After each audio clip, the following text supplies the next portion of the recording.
I pray for them. Let me ask you, what do these experiences, I mean, just even your life and faith and how God has opened your eyes, what does it do for you as you relate with others? Like right now, like you partner or own a gym and you see so many people come in and out, so many people in your life. I know there are people that are impacted by you on a daily basis. What is your perspective of those people when you see them and you know that they don't know the Lord and they're playing with God? What's your heart towards them?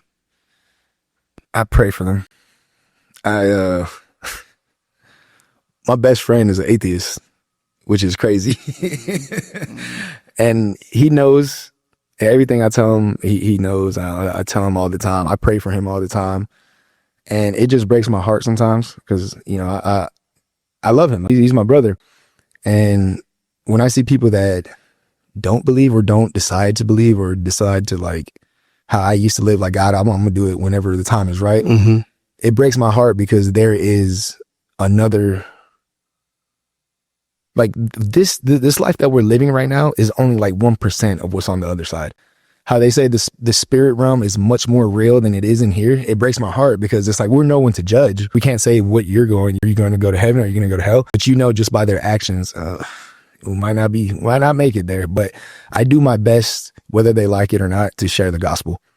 You know, like if they decide not to listen, like, hey, I know your point of view, but it is my job to share my testimony to you. I'm not trying to feed it down your throat. I'm not trying to force you, but just hear me out because this is how I know Jesus is real in my life from my point of view. And there's been times where I pray for my brother, man, like God just bless him, just open his eyes, and he'll call me like a few days later, like, hey, you praying for me? I'm like, yeah, why? He's like, man, I needed a job real bad and I just landed a big job at a church. And I'm like, there you go.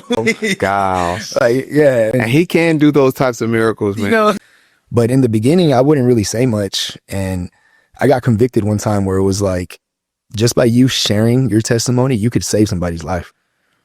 So any chance I get now, I'm gonna share it. And I'm gonna say like, hey, like, in the Bible it says this, or, you know, you should you should go to church. Yeah. Luckily, like a lot of our friends that never believed, a few of them got saved. And it's sad that like 1 out of 10 people will actually listen, but if you can just save one soul, that's all that matters.